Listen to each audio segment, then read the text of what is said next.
Hermanos, hermanas, buenos días. Mi nombre es Germán Oliva.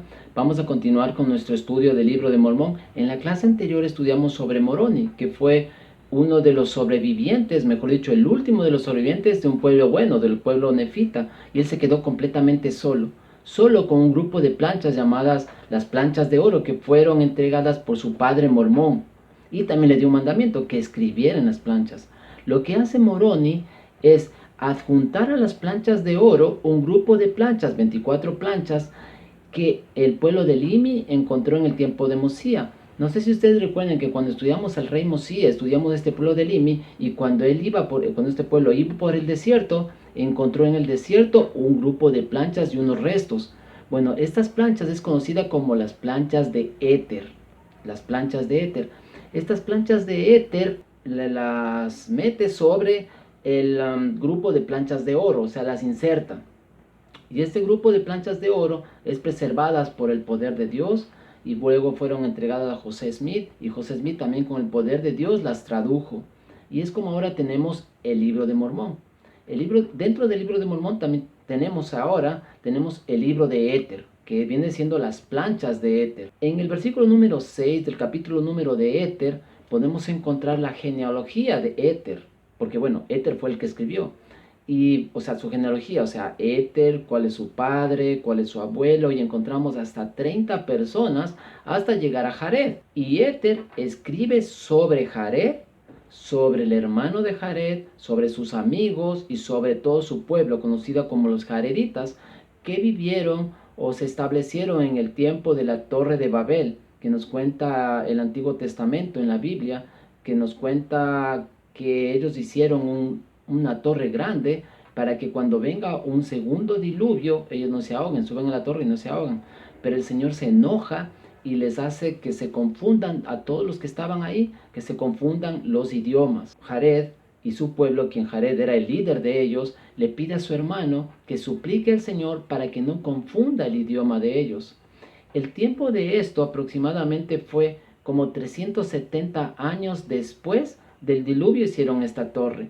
El Señor concede al hermano de Jared que no se confunde el idioma de ellos, del pueblo jaredita, y se habla en un estudio hay de que el idioma que hablaron los jareditas fue un idioma muy antiguo, que probablemente fue el idioma que Dios habló a Adán. Vamos a repasar un poco sobre el libro de Éter. Vamos a coger el capítulo número 1, versículo número 3. Y como supongo que la primera parte de esta narración, que habla concerniente a la creación del mundo y también de Adán, y una relación desde esa época hasta la gran torre, y cuantas cosas acontecieron entre los hijos de los hombres hasta ese tiempo, se hallan entre los judíos. Entonces, la primera parte de las escrituras de las planchas de Éter, de estas 24 planchas que fueron encontradas por el pueblo de Limi, habla sobre la creación, sobre Adán y hasta de esta gran torre.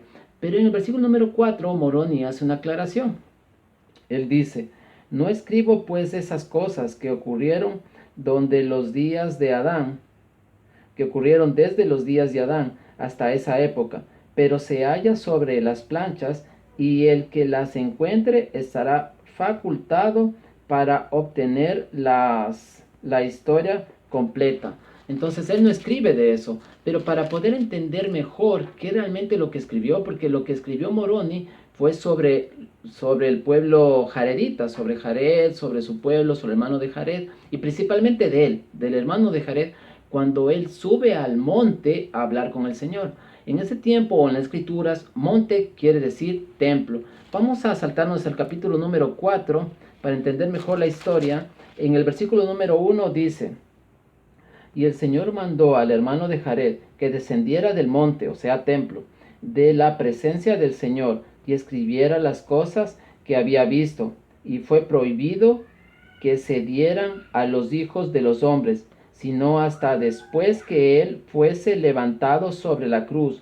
Y por esta causa las guardó el rey Mosía, para que no llegase al mundo sino hasta después que Cristo se manifestara a su pueblo. Entonces, ¿quién las guardó? El rey Mosía. ¿Y por qué las guardó? Porque no era el tiempo todavía. ¿Cuándo fuera el tiempo? ¿Cuándo sería el tiempo? Cuando Jesucristo sea crucificado y Jesucristo se manifieste a su pueblo. Hay algo interesante que cuenta el capítulo número 3 del hermano de Jared, cuando él baja del monte, o sea, del templo, porque en ese tiempo no había templos. Entonces lo que ellos hacían es ir al monte a orar. Cuando él baja de hacer una oración, en el versículo número 22, capítulo 3, dice: y he aquí, cuando vengas a mí, las escrituras y las sellarás. Las escrituras y las sellarás a fin de que nadie pueda interpretar, porque las escribirás en un lenguaje que no se podría leer. Es un idioma muy antiguo. Una de las cosas que aprendemos de las planchas de éter es el nombre del hermano de Jared. Se habla de que cuando un pueblo llegaba a un lugar, a un poblado, o a un terreno grande, un valle o algo así, o cualquier sitio, se ponía el nombre a ese lugar de su líder.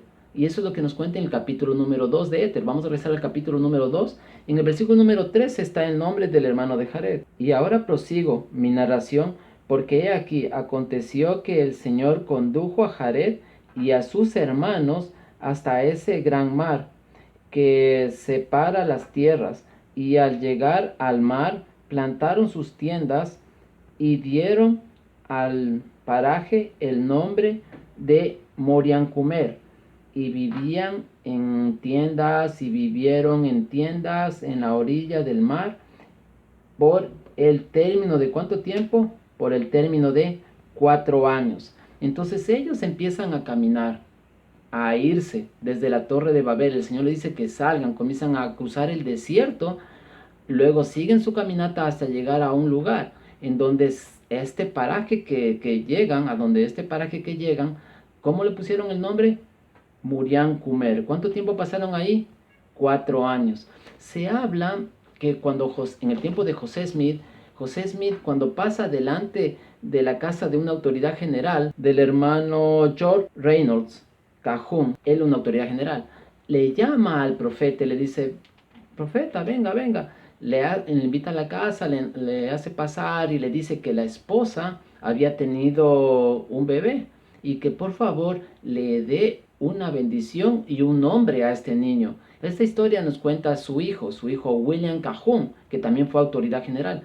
Él dice que efectivamente el profeta entró a su casa, dio la bendición y después de darle la bendición y un nombre, le dijo a su papá, le dijo que el nombre que le había dado era el nombre del hermano de Jared. Y el nombre es Maonri Murián Kumer, como en el versículo número 13, ¿verdad? Donde dice, como dieron el poblado Murián Kumer. Y los dos tenían el nombre de Morián Kumer. Su segundo nombre probablemente era el apellido. También lo raro de esto, o lo que podemos estudiar, es que el líder era Jared, pero siempre le decía a su hermano, para que él ore al Señor, como que el Señor escuchaba al hermano de Jared, más que a Jared. Si aprendemos un poco más del hermano de Jared, regresaremos al capítulo número 1, versículo número 34. Dice: y como el hermano de Jared era un hombre grande y dotado de mucha fuerza, altamente favorecido del Señor, Jared, su hermano, le dijo: suplica al Señor que no nos confunda, de modo que no entendamos nuestras palabras. Entonces aquí nos dice algo más del hermano de Jared. Era un hombre grande, y esta parte es chistosa, dotado de una buena fuerza, no de una gran fuerza. En el camino, cuando el Señor le dice salgan de ese lugar de la gran torre, comienzan a caminar hacia la torre del norte, o hacia el lugar del norte, mejor dicho, o valle del norte. En el 42 dice: y cuando hayas hecho esto, irás a la cabeza de ellos, al valle que está al norte. Ahí te encontraré e iré delante de ti, y una región que es favorecida sobre todas las regiones de la tierra. Aquí esto es bien especial porque le dice: anda hacia el valle del norte, ahí te encontraré, dice, ahí te encontraré, como que ahí te espero, pero dice que también irá delante de él. El valle que está hablando es sobre el valle, en el versículo número 1 está el nombre, Nimrod, Mindro, que quiere decir el nombre de un gran cazador. Ellos ahí en este lugar recogen todos los frutos que podían. En el versículo número 3 vamos a leer. Y también llegaron con ellos Deseret, que interpretado significa abeja obrera. Y así llegaron consigo en enjambres de abejas y toda variedad de cuantos había sobre la faz de la tierra, semillas y toda clase. Entonces lo que hicieron es coger todas estas semillas y también Deseret. ¿Deseret qué quiere decir? Abeja obrera. Y Deseret es una palabra muy conocida en la iglesia porque están los almacenes Deseret en la iglesia. Y es como Deseret quiere decir trabajo, la oveja obrera, la que trabaja duro. También en este lugar, en este valle, ¿cómo se llamaba el valle? Nindro. Nindro también hacen unos barcos. En este valle también construyen unos barcos que se habla de que son como dos tapas grandes, es lo que se habla, para que crucen el mar y lleguen a este lugar. ¿Cómo se llamaba el lugar? Murián Kumer, en donde en este lugar se quedan, ¿cuánto tiempo se quedan en este lugar? 4 años, 4 años. El Señor después le llama al hermano de Jared para hablar con él y habla durante 3 horas. No sé si realmente es el tiempo que nosotros tenemos ahora de 3 horas, o tal vez la escritura quiere decir que habló bastante tiempo. 3 horas más o menos como tal vez una conferencia de estaca, pero no es que él habló cosas bonitas, porque el Señor le llama al hermano de Jared para retarlo. Versículo número 14. Y aconteció que a la conclusión de los 4 años, el Señor vino otra vez al hermano de Jared, y estaba en una nube, y habló con él, y por el espacio de 3 horas habló el Señor con él, hermano de Jared, y lo reprendió, porque no se había acordado de invocar el nombre del Señor.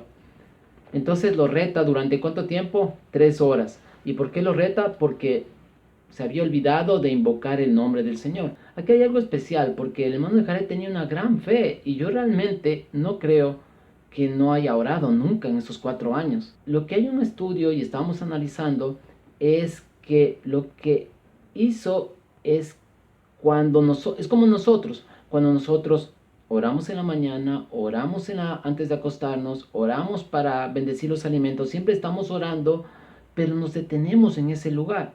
Es como, por ejemplo, como un muchacho que ora, el Señor le dice, ya, ten el sacerdocio. Después ora y él le dice, bueno, y ahora ándate a la misión.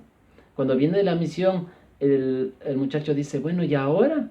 Bueno, ahora cásate. Entonces, ¿ahora qué hay que hacer? Es como que el hermano de Jared se quedó tranquilo durante esos 4 años. Solo estuvo orando, pero no le dijo, Señor, ¿y ahora qué hacemos?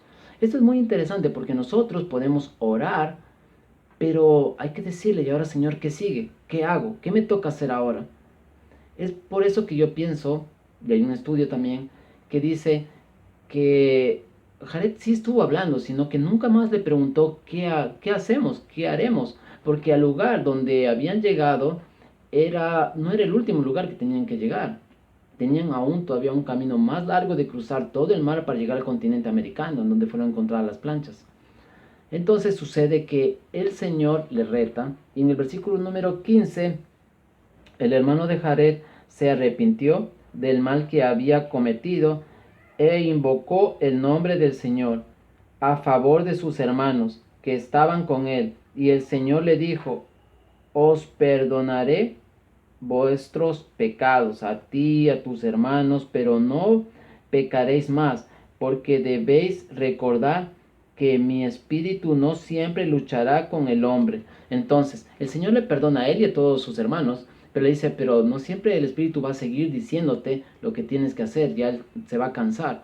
Y entonces probablemente el espíritu le estuvo diciendo que qué más lo que tiene que hacer, pero él no puso atención al espíritu, pero siguió orando. Es por eso que nosotros tenemos que seguir orando y tener una comunicación con el Señor y preguntarle, bueno, Señor, ¿está bien que no quede aquí 4 años? ¿Aquí estoy bien? ¿O a dónde voy? ¿Qué es lo que me toca hacer? Es interesante esta parte. El Señor le dice, bueno, ponte a trabajar, versículo número 16.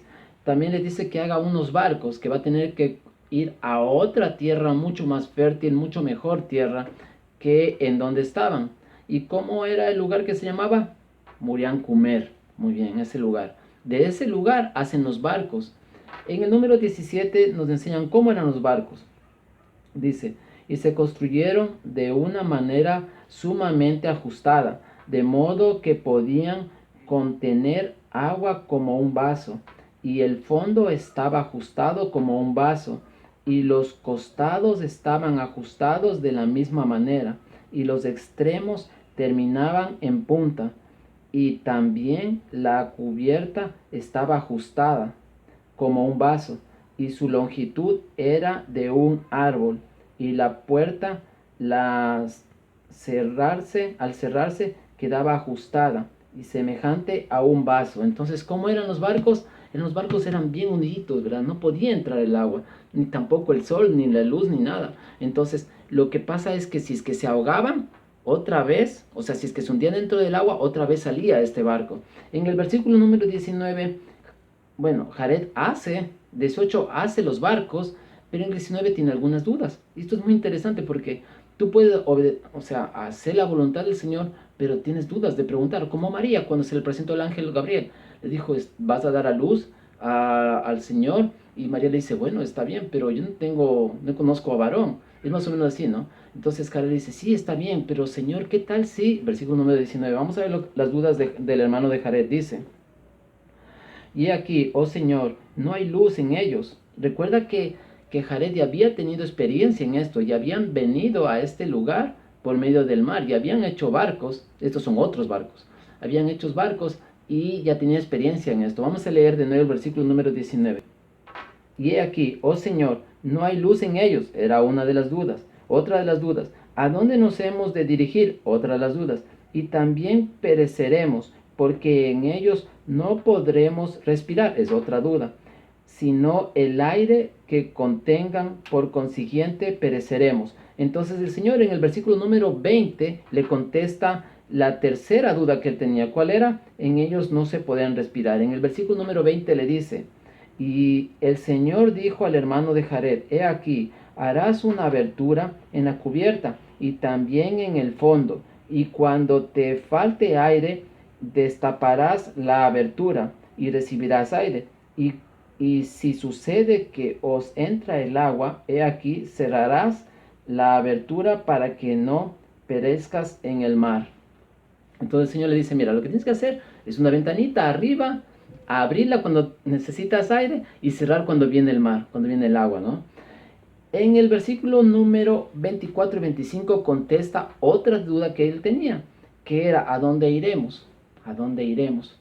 Y lo que dice literalmente el Señor es, déjamelo a mí, déjamelo a mí. A veces cuando nosotros oramos, el Señor nos dice, mira, tienes que hacer esto, la ventanita, la otra puerta, cerrar, o sea, nos dice paso a paso, pero a veces también nos puede decir, déjamelo a mí. El versículo número 24 dice, pues he aquí, seréis como una ballena en medio del mar, porque las inmensas olas estallarán contra vosotros. No obstante, yo os sacaré otra vez de las profundidades del mar, porque de mi boca han salido los vientos, y también he enviado yo las lluvias y los diluvios.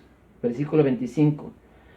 Y he aquí yo os preparo contra todas estas cosas, porque no podréis atravesar este gran mar, a menos que yo os prepare contra las aguas del mar, y los vientos que han salido, y los diluvios que vendrán. Entonces, ¿qué es lo que dice el Señor? No te preocupes a dónde vas, no te preocupes, yo te voy a llevar por el mar. El viento, el mar, las olas te guiarán. Yo he creado todo, o sea, yo soy el que te voy a llevar. En algunos momentos serás como una ballena que ingreses dentro del agua y luego salgas del agua, como habíamos dicho hace un rato. Esto me recuerda como al bautismo. ¿Recuerdan cuando ingresas completamente dentro del agua y luego sales del agua? Este se representa, digo yo, como el bautismo. Y eso es como si estuvieran bautizándose. Y también, ¿quién sella la puerta? ¿Quién sella la puerta? Es Jesucristo. ¿Quién es que tenía bien sellado para que el agua no entre y para que ellos puedan llegar a su destino? Jesucristo. Es muy interesante. En algún momento estudiáramos un poco más la relación que tenían estos barcos con la salvación de ellos mismos. Lo que quiero referirme ahora es a la tercera pregunta. ¿Cuál era la tercera pregunta o cuál era la tercera duda que él tenía? Bueno, el 19 dice, no hay luz. ¿Qué haremos? No hay luz. Antes de continuar con esta, quisiera hablar un poco más sobre la segunda, que es como, bueno, yo me encargo, es como, ¿a dónde iremos? Tranquilo, yo me encargo. A veces nosotros cuando pedimos algo, ya hemos hecho todo, lo hemos hecho todo, pero no podemos hacer nada más. ¿Qué más podemos hacer? ¿Qué más podemos hacer? Por ejemplo, si es que nosotros tenemos un familiar muy cercano enfermo, vamos al hospital, le llevamos al hospital al mediodía, cae la noche, él está hospitalizado, pasamos toda la noche ahí, dicen que va a entrar a cirugía, pero no entra a cirugía, luego si entra a cirugías, ya nos cae el nuevo día, ya seguimos ahí esperando, esperando, nada más que esperando sin poder hacer más nada. Es como cuando decimos, Señor, mira, yo no puedo hacer nada, pongo en tus manos esto te pido, pero pongo en tus manos. ¿Cuántas veces he escuchado esto? Hágase tu voluntad, pero realmente esperamos o esperamos que sea la voluntad del Señor o recibimos la voluntad de Él. ¿Qué tal si, por ejemplo, nuestro familiar se muere? ¿Y es la voluntad de Dios? Tú pediste eso, que se haga tu voluntad. Eso hay que entenderlo bien, ¿no? Entonces, en una, el Señor nos dice, mira, haz esto, el otro, el otro, el otro. En otra es, déjamelo a mí, yo decido, yo soy el que hago. Pero cuando el hermano de Jared pide luz, el Señor le contesta, versículo número 23. Dice, y el Señor dijo al hermano de Jared, ¿qué quieres que yo haga? En el versículo número 25 al final, ¿qué deseas que prepare para vosotros? ¿Qué deseas que prepare para vosotros? Entonces, en esta vez, cuando pide el hermano de Jared, el Señor le dice, bueno, pero entonces, ¿qué hago? ¿Cómo te ayudo? ¿Qué es lo que puedo hacer? Y el hermano de Jared en el versículo número 1, capítulo número 3, dice, y sucedió que el hermano de Jared, y era 8 el número de los barcos que habían sido preparados, subió, hizo la acción de subir al monte que llamaban al monte de Shelén, a causa de su extremada altura, y de una roca fundió 16 piedras pequeñas. Tenemos en cuenta que ¿cuántos barcos eran? 8. ¿Y él cuántas piedras hizo? 16, como 2 para cada piedra, ¿verdad? Como que pensando en eso. Para cada barco 2 piedras. Y eran blancas y diáfanas, como cristal transparente, y las llevó a sus manos a la cima del monte. Y nuevamente clamó al Señor diciendo, esto es bien interesante, es como el Señor le dice, bueno, ¿qué quieres que haga para que tengan luz? ¿Cómo hago? ¿Qué hago? Y él dice, bueno, lo que se me ocurre es hacer unas piedras cristalinas de esta piedra blanquita o transparente para que tengan luz. Ya hice todo esto, mi Señor, pero no tengo luz. Ayúdame. Es como cuando un hijo le dice a su papá, papá, mira, hice todo esto, pero no tengo tanta fuerza. Ven, hazlo por mí. Yo quiero llevar esta piedra hasta allá, pero no puedo llevarlo. No puedo, pero tú sí puedes. Empújala. Algo así, ¿verdad? Es como, mira, Señor, esto es lo que se me ocurrió. Estas piedras se me ocurrieron hacer. Por favor, tócalas para que tengamos luz. Pero antes de eso, en el versículo número 2, le dice, no te enojes conmigo, soy inicuo, sí, no soy tan buena persona, soy inicuo. El versículo número 3 le dice, Señor, ten piedad conmigo, pero mira, esto fue lo que se me ocurrió, estas rocas. En el versículo número 4 le dice, y sé, oh Señor, que tú tienes todo poder y que puedes hacer cuanto quieras para el beneficio del hombre.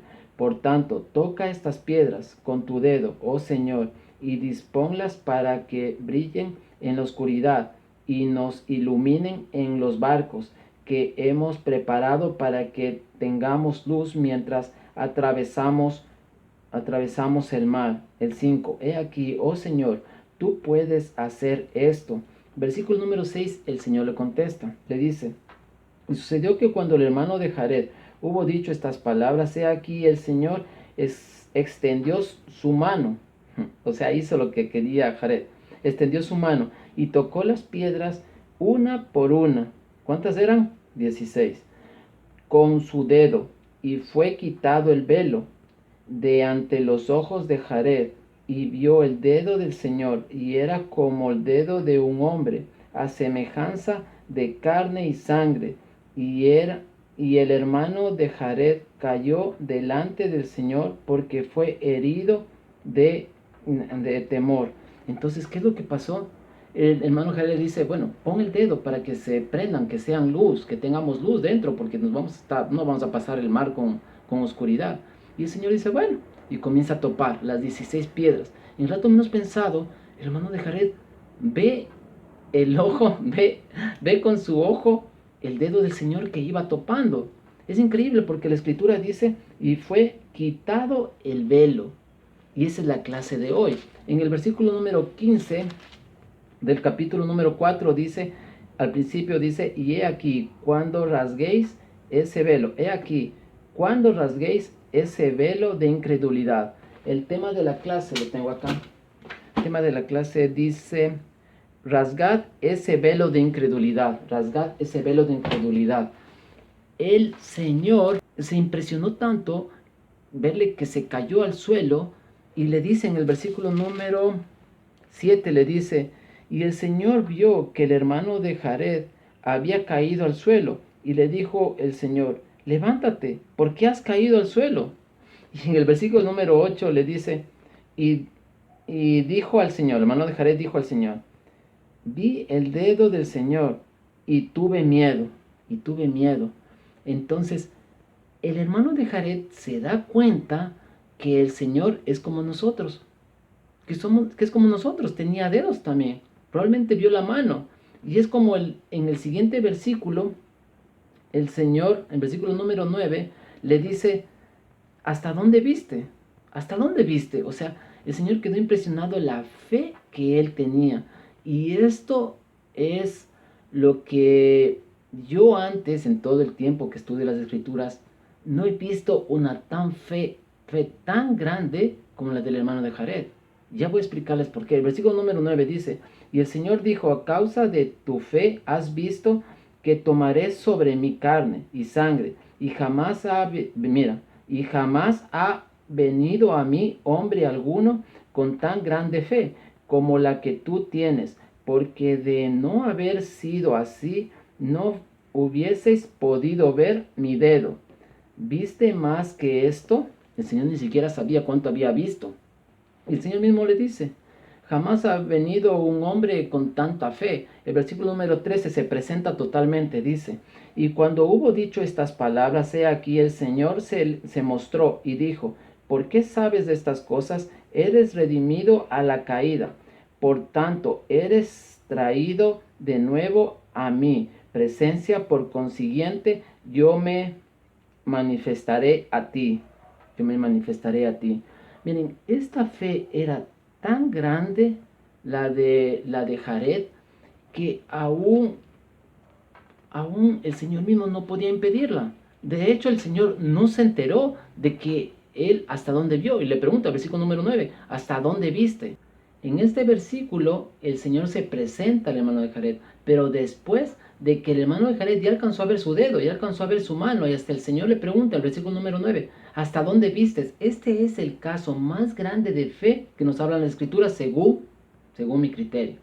Porque sí, es verdad, hay muchos que han visto al Padre. Por ejemplo, Moisés en Éxodo 33 nos habla la Biblia en el Antiguo Testamento. En Éxodo 33, versículo número 11, dice Moisés vio a Dios cara a cara como un hombre habla con otro. José Smith también vio al Padre y al Hijo. Ha habido muchos en las Escrituras que han visto a Dios, pero porque Dios se manifestó a ellos.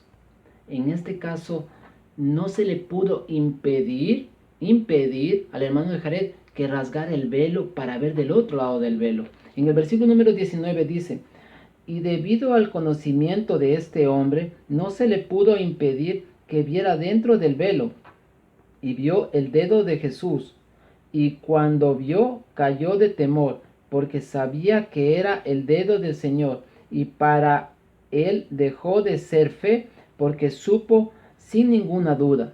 Ok, entonces, si nosotros podemos lograr esta fe del hermano de Jared, imagínense, o sea, yo puedo decir, no veo al Señor, pero ¿quién te impide no ver al Señor? Tú mismo. Tú puedes desarrollar esa fe para poder verla. Es como, por ejemplo, si yo cojo un periódico y digo, ay, no veo, pero si me pongo lentes ya veo. Entonces depende de mí. Yo puedo desarrollar esa gran fe que tenía el hermano de Jared. Ahora comprendo cómo Jared le decía al hermano, anda y pídele al Señor, porque él sí tenía una gran fe.